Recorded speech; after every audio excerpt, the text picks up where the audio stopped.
What if Neo was in MHA? Chapter 14. 4. As Izuku and Shoto were resting, the other matches had commenced. The second match was Neo vs Tenya. Whilst Tenya had the advantage in speed and power, it wouldn't matter if he couldn't hit his opponent, and Neo knew that. All that Tenya could do was hope that he was fast enough to beat Neo's tricks. Unfortunately, he wasn't. Neo used her illusions to create multiples of herself to which Tenya would have to destroy to find the real one, and that's where Neo struck. After destroying several illusions, Tenya noticed one Neo acting differently than the others. He ran full speed towards her, planning to kick her out of the arena. But as he kicked Neo, she shattered. It was another illusion, one to make Tenya think it was real. And only then did Tenya realize that he had been lured to the edge of the arena. He had no time to change course and so went flying out of the arena, winning Neo the match. The next match was Cinder vs Emerald. However, it ended before it even started. Emerald forfeited the match before it had begun. "I forfeit," Emerald said. "You forfeit? Did I hear that correctly?" Midnight asked. "You did. I forfeit the match," Emerald said. "But the match hasn't even begun," Midnight said. "I know. But I know I don't stand a chance against Cinder. We've known each other for a long time, and we know what each other can do.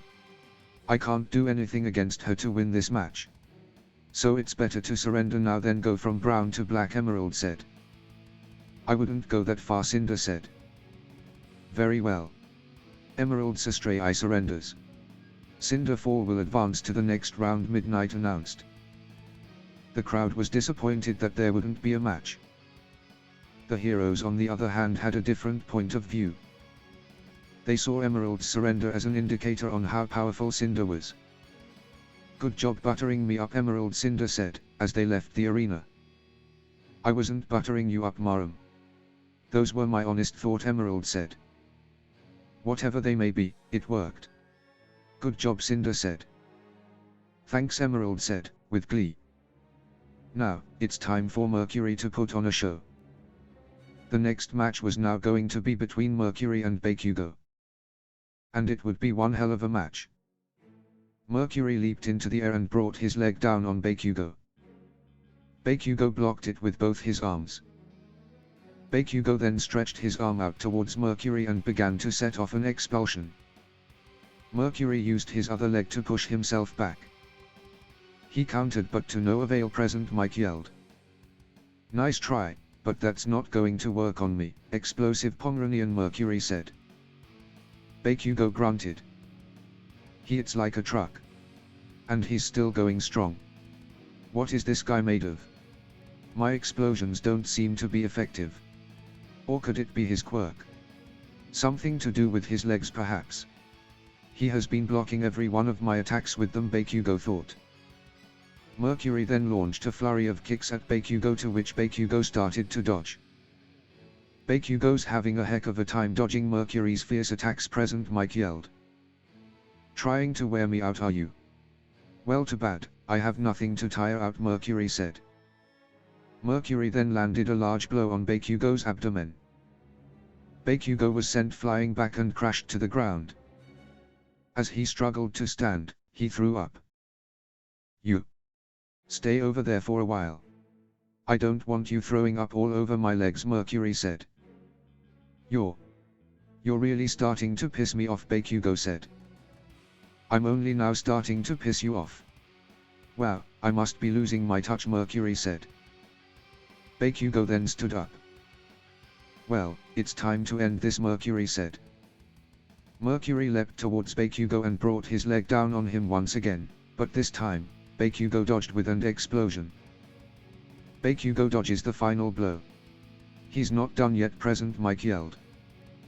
Bakugo then used an explosion to backhand Mercury, causing him to stagger.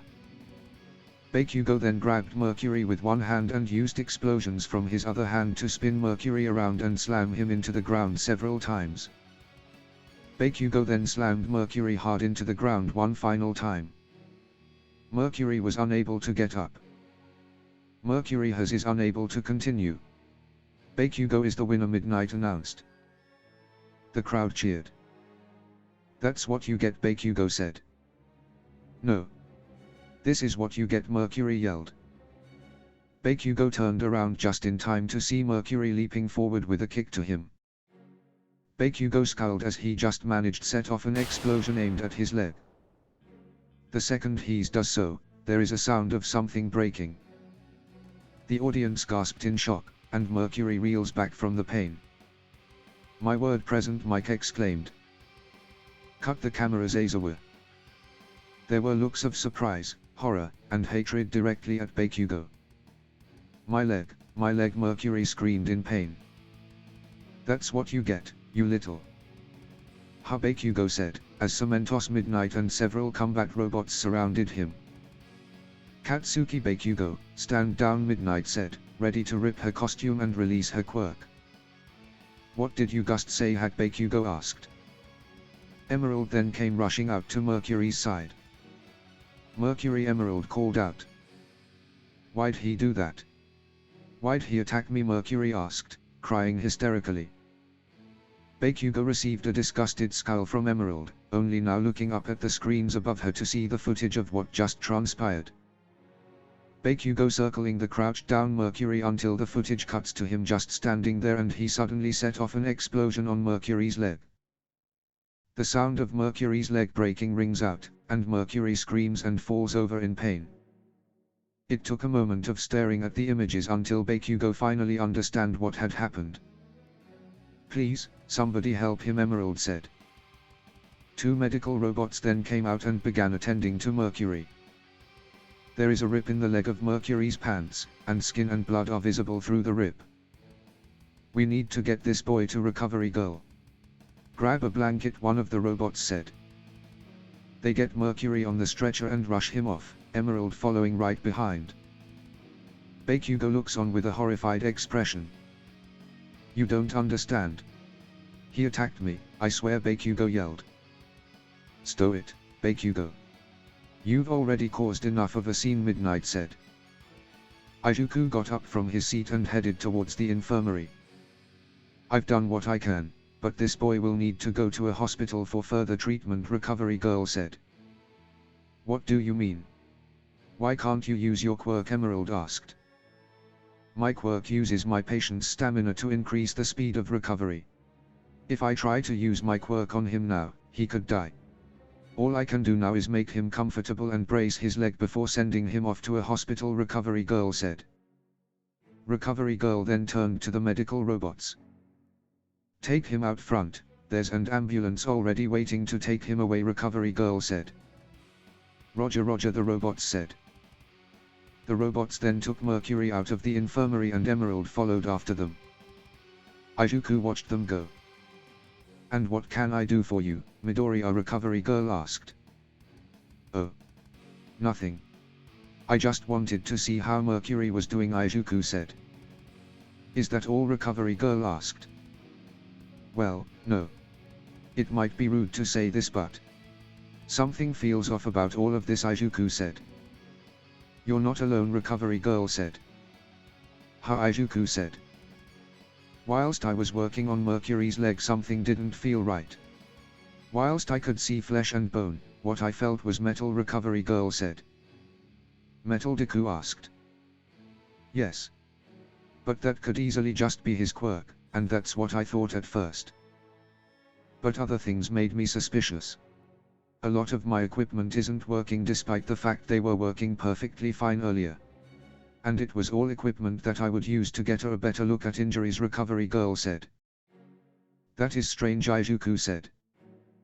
Well, whatever is going on, it doesn't change what happened. Bakugo did break his leg, that fact is undeniable, Recovery Girl said. Is it, Izuku said quietly. Meanwhile, Emerald ran alongside the two robot paramedics as they come across an open door with a female paramedic. Here. We've got an ambulance ready to go, the woman said. Mercury was then loaded into the ambulance, with Emerald climbing in as well. The doors of the were then closed and the female paramedic entered the ambulance, before it drove away. Oh Doc, tell me, will I ever walk again? Mercury asked. Emerald punched him. Ah. What's your deal? Mercury asked. Ah, headache. One mind I can handle, but several at one time is impossible to maintain without serious effort, Emerald said. Well, you all performed marvelously, driver included Cinder. The driver, wearing a similar uniform as Cinder, blinks her magenta eyes back to their usual brown and pink shades. Neo was the one driving the ambulance. Neo looked away in shame before fixing her eyes back onto the road. So, you think it worked? Mercury asked. Absolutely, Cinder said. Back at you, eh? Midnight, please allow me to talk to him, Izuku said. All right. You've got 5 minutes, Midnight said. Thank you, Izuku said. Izuku then entered the waiting room where Bakugo was being held. Hey Kaken, Izuku asked. What the hell do you want, Deku? Bakugo asked. I want to talk, Izuku said. What's there to talk about? You saw what happened, Bakugo said. I did. But I want to know what you saw, Izuku said. Why? Bakugo asked. Because I know you. Whilst we've not been on the best of terms for most of our lives, I know you'd never go this far against someone you've beaten, so there must be a reason why. So what did you see? Izuku asked. I heard him say, no. This is what you get. I then turned around and saw him trying to kick me. So, I reacted on instinct and set off an explosion. The next thing I knew he was on the ground and then I was surrounded by the hag and concrete, Bakugo said. I see, Izuku asked. The door to the waiting room then opened. Midoriya, your time is up, Midnight said. All right, Izuku said. Izuku then got up and walked to the door. He took one look back at Bakugo before leaving. Outside of the waiting room, a man in a trench coat had joined Midnight and Cementos. Hello Midoriya, my name is Naomasa Zukoki, I am leading the investigation into this incident, Zukoki said. It's nice to meet you, sir, Izuku said. Likewise. Now I was about to question Katsuki Bakugo, but since you are here, I would like to ask you a few questions if that's alright, Zukoki said. That's fine by me, Izuku said. Thank you, let's head into the second waiting room. Midnight, if you would be so kind to be present during our interview, Zukoki asked. Midnight nodded. The three then entered the second waiting room and Zukoki started questioning Izuku about Bakugo. After several minutes, Zukoki had asked everything he needed to ask. Thank you for your time, Midoriya, Zukoki said. You're welcome. I hope what I've said will be helpful in the investigation. What will? Izuku asked. Continue, Zukoki said. What will happen to Bakugo? Izuku asked. Whilst I can't say anything official, the investigation has only just begun. It's likely that he won't face any charges. Even without your statements, this incident would probably be ruled as a fog of war. There are a number of cases where heroes have accidentally hurt some from seeing things. A hard-fought battle can do a number on the mind, Zukoki said. I see. I suppose I have nothing to worry about. Which is good since I have the tiebreaker soon and then the semifinals right after it, Izuku said. Right, but before you go, do you happen to know where Miss Trivia Vanille is? She also attended the same middle school as you and Bakugo, right? Zukoki asked. We did, but I'm sorry to say I don't know where she is. She said she had to take care of some family matters and took off before Bakugo's match started. Also she not much of a talker, Izuku said. Shy is she? Zukoki asked. No, I mean literally, she can't speak. So unless you know sign language, Izuku said. I see. I guess I'll have to talk to her later then. Goodbye, Midoriya. And good luck, Zukoki said. Thank you, Izuku said. Several minutes later. Hey, we're back on air, and ready to restart the finals. And to start us off we have the rematch between Izuku Midoriya and Shoto Todoroki present, Mike announced. Izuku and Shoto then walked out onto the arena. Alright boys. For your rematch you two will, Midnight said. I'd like to withdraw, Shoto said. How, Midnight said. I said I withdraw. I've spent some time thinking it over, and I do not believe I deserve to move on to the finals. So, I withdraw, Shoto said. Todoroki Izuku said. Very well then. Shoto Todoroki surrenders. Todoroki, please make your way out of the arena so the next match can begin, Midnight said. Shoto then left the arena. Trivia Vanille, please make your way to the arena, Midnight said. They waited and waited but Neo didn't show. Hey. Where is she? This is going to be such an anticlimactic end to the semifinals if she doesn't show present, Mike said. Miss Vanille, you have 10 seconds to arrive, otherwise you will be disqualified. Neo. Where are you, Izuku thought. 5-4.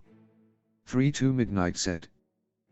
Neo then came rushing out onto the arena. She's here just in the nick of time, present, Mike announced. Cutting it a little close, aren't we, Midnight said. Neo blushed and looked away. Never mind that now. The first match of the semifinals are about to begin, Midnight said. Hey Neo. I'm not going to hold back. I'm gonna give you everything I've got. You better not hold back either, Izuku said. Neo smiled. Start, present, Mike yelled. End of chapter 14.